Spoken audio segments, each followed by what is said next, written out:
Welcome back to my YouTube channel. നമ്മൾ പനാമയിൽ join ചെയ്തിട്ട് ഇന്ന് ഫസ്റ്റ് ഡേ ആണ്.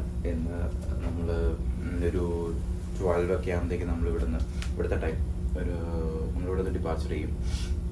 എന്നിട്ട് നമ്മൾ നേരെ ഇക്വഡോറിലേക്കാണ് പോകുന്നത്. ഇക്വഡോറിലൊരു പോർട്ടിലാണ് പോകുന്നത്. ഫസ്റ്റ് പോർട്ട് ഡിസ്ചാർജിന് വേണ്ടിയിട്ട്. ഓൾറെഡി കാർഗോ ലോഡഡ് ആണ് ഇവിടെ. അവിടെ ഫസ്റ്റ് പോർട്ടിൽ ഡിസ്ചാർജ് ചെയ്യുന്നത്. ഇവിടുന്ന് അധികമില്ല, 1 ഡേ സെയിലുള്ളൂ, ഒരു ദിവസമുള്ളൂ. അപ്പം നമുക്ക് ഇനിയുള്ള വിശേഷങ്ങൾ കാണാം. ഓക്കെ, നിങ്ങളുടെ ഹാൻഡിങ് ഓവറും കാര്യങ്ങളൊക്കെ ആയിട്ട് ചിലപ്പോൾ കുറച്ച് തിരക്കിലായിരിക്കും. അപ്പോൾ ചിലപ്പോൾ കംപ്ലീറ്റ് വീഡിയോസ് ഒന്നും കവർ ചെയ്യാൻ പറ്റിയെന്നും വരില്ല, ഉണ്ടെങ്കിൽ ക്ഷമിക്കുക. പറ്റുന്ന പോലെ ഞാൻ വീഡിയോസൊക്കെ കവർ ചെയ്തിട്ട് ഞാൻ കാണിച്ചു തരാം കേട്ടോ എല്ലാം. ഓക്കെ, അപ്പോൾ പോവാം. അപ്പോൾ ഗൈസ്, ഇപ്പോൾ ഒരു ടൈം 11:30 ആയി. അപ്പം നമ്മളിവിടുന്ന് പൈലറ്റിനെ പിക്ക് ചെയ്തിട്ട് നേരെ ലോഗേറ്റിലേക്ക് പ്രൊസീഡ് ചെയ്യും. നമ്മളവിടെ നേരെ ലോഗേറ്റിലേക്ക് പ്രൊസീഡ് ചെയ്തു. ലോഗേറ്റിലെത്തി. എനിക്കൊരു കംപ്ലീറ്റ് വീഡിയോ എനിക്ക് ഇവിടെ നിന്ന് എടുക്കാൻ പറ്റുന്നുണ്ടായിരുന്നില്ല. സോ ടൈമിൻ്റെയും കുറച്ച് തിരക്കും കാര്യങ്ങളൊക്കെ ഉണ്ടായിരുന്നതിൻ്റെ പേരിൽ ഞാൻ എൻ്റെ ഇതിന് മുൻപ് ഉണ്ടായിരുന്ന വെസലിലെ വീഡിയോസ് കൂടി ഇതിൻ്റെ കൂടെ ആഡ് ചെയ്യുന്നുണ്ട് കേട്ടോ. നമ്മുടെ നാട്ടിൽ ടോളൊക്കെ കൊടുത്തിട്ട് നമ്മൾ പോകുന്ന പോലെ ഈ ഒരു കനാൽസൊക്കെ ക്രോസ് ചെയ്യണമെങ്കിലും നമുക്ക് ടോൾ പോലെ പൈസ കൊടുത്തിട്ട് വേണം നമുക്ക് ഇവിടെ ക്രോസ് ചെയ്യാനായിട്ട്. നമ്മളിപ്പം ഇതുപോലത്തെ ഒരു കനാലിലൊക്കെ ക്രോസ് ചെയ്യുമ്പോൾ ആ ഷിപ്പിൻ്റെ വെയ്റ്റും അതുപോലെ തന്നെ കാർഗോ എന്തോരം ഉണ്ടെന്നുള്ളതെന്നൊക്കെ നോക്കി അതിൻ്റെയൊക്കെ കംപ്ലീറ്റ് വെയ്റ്റും കാര്യങ്ങളൊക്കെ വെച്ച് നോക്കിയിട്ടും ഷിപ്പിൻ്റെ സൈസൊക്കെ വെച്ചിട്ടാണ് ഇവിടുത്തെ എത്രയാണ് നമുക്ക് ടോളൊക്കെ കൊടുക്കണമെന്ന് നമുക്കറിയാൻ പറ്റുക. ഓൾമോസ്റ്റ് ഇതുപോലൊരു വെസലൊക്കെ ക്രോസ് ചെയ്ത് പോകണമെങ്കിൽ, ഒരു കനാലിൽ ക്രോസ് ചെയ്ത് പോകണമെങ്കിൽ, എസ്പെഷ്യലി പനാമ കനാലൊക്കെ ക്രോസ് ചെയ്യണമെങ്കിൽ ഒരു എന്താ പറയുക, നമുക്ക് എക്സ്പെക്റ്റ് ചെയ്യാൻ പറ്റാത്തൊരു രീതിയിലുള്ള ടോളും പൈസയൊക്കെയാണ് നമുക്ക് കൊടുക്കേണ്ടത്. അറൗണ്ട് ഒരു ഒരു 80 lakhs ഒക്കെ എബോവ് ഒക്കെ വരും മിനിമം ഈ ഒരു 1 ടൈം ക്രോസ് ചെയ്ത് പോകണമെങ്കിൽ. ഈ ഷിപ്പിൻ്റെ മുന്നിലായിട്ട് കാണുന്ന ഈ ലോക്കോ ആണ് ഈ പനാമ കനാലിലെ ലോക്ക് ഗേറ്റിൽ ഷിപ്പിനെ വലിച്ചുകൊണ്ട് പോകുന്നത്. അത് ഫോർവേഡിലാണെങ്കിൽ, എൻ്റെ ഷിപ്പിൻ്റെ മുൻവശത്താണെങ്കിൽ ഒരു സൈഡിൽ 2 എണ്ണം വെച്ചിട്ട് ഫോർവേഡിൽ 4 എണ്ണവും, ആഫ്റ്റിലാണെങ്കിൽ ഒരു സൈഡിൽ ഓരോന്ന് വെച്ചിട്ട് 2 എണ്ണമായിരിക്കും.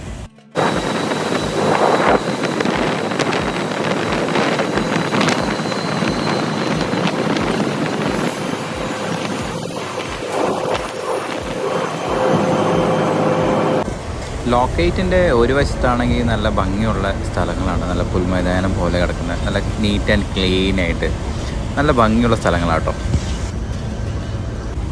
1913 ഈ ഒരു ലോക്കേറ്റ് അല്ലെങ്കിൽ പനാമ കനാൽസ് സ്റ്റാർട്ടായത്. പനാമയൊക്കെ വിസിറ്റിന് വരുന്നവർ, അല്ലെങ്കിൽ ടൂറിസ്റ്റായിട്ട് വരുന്നവർക്കൊക്കെ ഈ ഒരു ലോക്ക് ഗേറ്റിൽ അല്ലെങ്കിൽ പനാമ കനാൽസിൽ വന്ന് കാണാൻ പറ്റുന്നൊരു സ്ഥലമാണിത്. ഈ ഒരു ടൈമിൽ എനിക്ക് ഒരു ഫുൾ വീഡിയോ കവർ ചെയ്യാൻ പറ്റാത്തതുകൊണ്ട് ഇതിന് മുൻപുള്ളൊരു വീഡിയോ ഞാൻ ഇതിൻ്റെ കൂടെ അറ്റാച്ച് ചെയ്യുന്നുണ്ട് കേട്ടോ.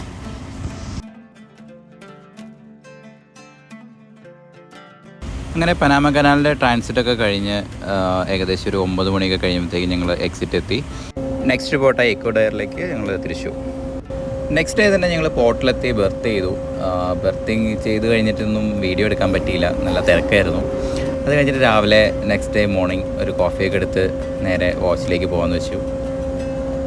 ഞാൻ ഇടയ്ക്കിടയ്ക്ക് വാച്ച് എന്ന് പറയുന്നത് ഞങ്ങളുടെ ഡ്യൂട്ടി ടൈമിന് പറയുന്നതാണ് കേട്ടോ, ഞങ്ങളുടെ വാച്ച് എന്ന് പറയുന്നത്.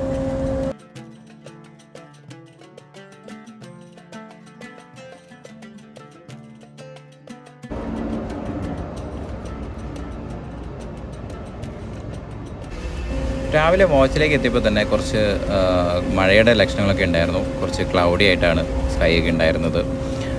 നമ്മുടെ കാർഗോ കൊണ്ടുപോകുന്നത് ഗ്രെയിൻ കാർഗോ ആണ്. സോ സെൻസിറ്റീവ് ആയതുകൊണ്ട് തന്നെ എന്തെങ്കിലും മഴയുടെ കാര്യങ്ങളൊക്കെ ഉണ്ടെങ്കിൽ നമുക്ക് അപ്പോൾ തന്നെ ഹാച്ച് ക്ലോസ് ചെയ്യണം.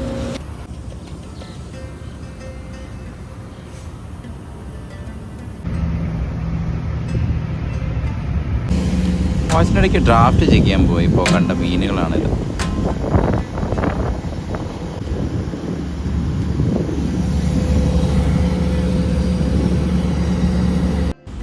ഈ പോയിക്കൊണ്ടിരിക്കുന്നതാണ് ഷിപ്പിലെ പ്രൊവിഷൻ സ്റ്റോർ.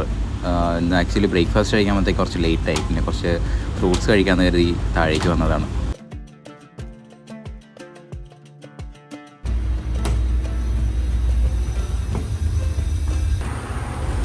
കുറച്ച് ഗ്രേപ്പും ഒരു ആപ്പിളൊക്കെ എടുത്ത് പിന്നെ പയ്യെ അവിടെ നിന്ന് പോന്നു.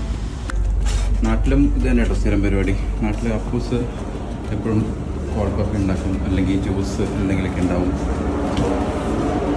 കുറച്ച് ഫ്രൂട്ട്സും പിന്നെ കോൾഡ് കോഫി. രാവിലെ വാച്ചിന് വന്ന സമയത്ത് മഴയുടെ കുറച്ച് ലക്ഷണങ്ങളൊക്കെ ഉണ്ടായിരുന്നു. അപ്പോൾ ജസ്റ്റ് അതേ ഹാച്ചൊക്കെ ക്ലോസ് ചെയ്തു, എല്ലാ കാർഗോ സ്റ്റോപ്പ് ചെയ്തേക്കാണ്. അപ്പോൾ അതൊക്കെ കഴിഞ്ഞിട്ട് ഫോർവേഡിൽ വെച്ച് ജസ്റ്റ് ഇങ്ങനെ ഇരിക്കുകയാണ്. അപ്പോൾ ഇവിടുത്തെ സ്റ്റേഷനൊക്കെ ഭയങ്കര ബുദ്ധിമുട്ടായിരുന്നു, കാരണം ഇത്തിരി സെർച്ചിങ് ഉള്ള ബോട്ടായത്.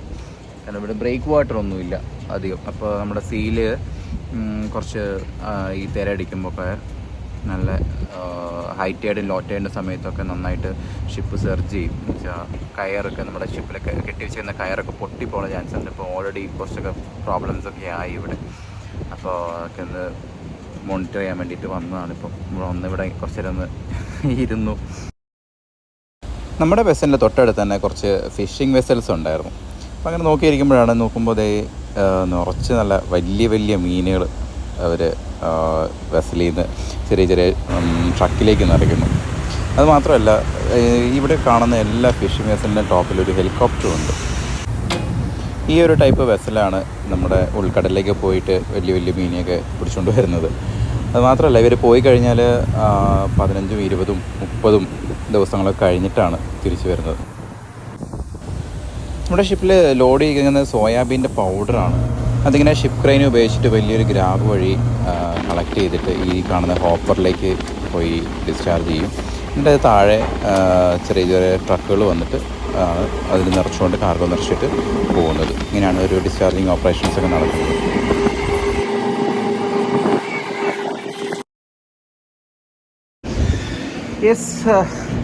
ഉച്ചയ്ക്ക് പുറത്ത് പോകണമെന്നൊക്കെ വിചാരിച്ചത്, പക്ഷേ നടന്നില്ല. നാളെ രാവിലെ ഞങ്ങൾ ഇവിടുന്ന് ഡിപ്പാർച്ചർ ആവുകയും ചെയ്യും. പറ്റിയില്ല പുറത്ത് പോകാനായിട്ട്. പക്ഷേ പുറത്ത് പോകാനായിട്ട് മടിയുണ്ടായി, കാരണം ഭയങ്കര ടയേർഡായിരുന്നു.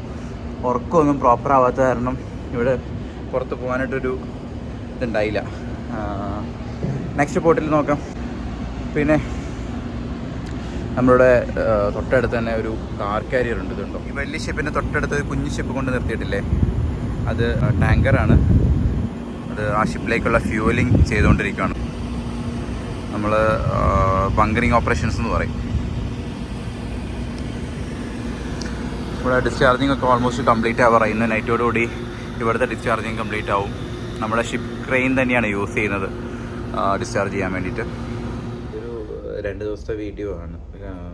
എന്താ പറയുക, എനിക്ക് ടൈം കിട്ടുന്ന അനുസരിച്ചാട്ടോ ഞാൻ കുറച്ച് വീഡിയോസൊക്കെ കവർ ചെയ്യാൻ പോയത്. ആക്ച്വലി അതൊരു ടേക്ക് ഓവർ വെസലിലാണ് ഞാനിപ്പോൾ ജോയിൻ ചെയ്തേക്കുന്നത്. സോ നമുക്ക് എന്താ പറയുക, മാക്സിമം ഇൻഫർമേഷൻ കിട്ടില്ല ഈ ഒരു ടേക്ക് ഓവർ ടൈമിൽ, എന്ന് വെച്ചാൽ പ്രീവിയസ് ക്രൂവിൻ്റെ അടുത്തൊന്നും. അപ്പോൾ അത് കാരണം നമുക്ക് ഒരുപാട് ലിമിറ്റേഷൻസ് ഉണ്ട്. കുറേ ഓരോരോ കാര്യം നമുക്ക് കണ്ടുപിടിച്ചിട്ടൊക്കെ വേണം ഓരോ കാര്യങ്ങൾ ചെയ്യാനായിട്ട്. പിന്നെ ഇപ്പം ജസ്റ്റ് ജോയിൻ ചെയ്ത് നെക്സ്റ്റ് ഡേ തന്നെ നെക്സ്റ്റ് ഒരു പോർട്ടിലെത്തുകയും കൂടി ചെയ്തുകൊണ്ട് നമുക്ക് ആകെ തിരക്കായിരുന്നു. കംപ്ലീറ്റ്ലി ഒന്നും വീഡിയോ കവർ ചെയ്യാനോ അല്ലെങ്കിൽ ഒന്നും പറ്റത്തുണ്ടായിരുന്നില്ല. അപ്പം ഇനി വേണം ഒന്ന് പ്രോപ്പർ ആവാനും. അപ്പോൾ അതിന് ശേഷം ഓരോരോ കാര്യങ്ങളും വീഡിയോസും ആയിട്ട് നിങ്ങൾക്ക് കാണിച്ചു തരാം. ഓക്കെ, അപ്പോൾ നെക്സ്റ്റ് വീഡിയോ ആയിട്ട് വരുന്നതോടെ വരെ ബൈ.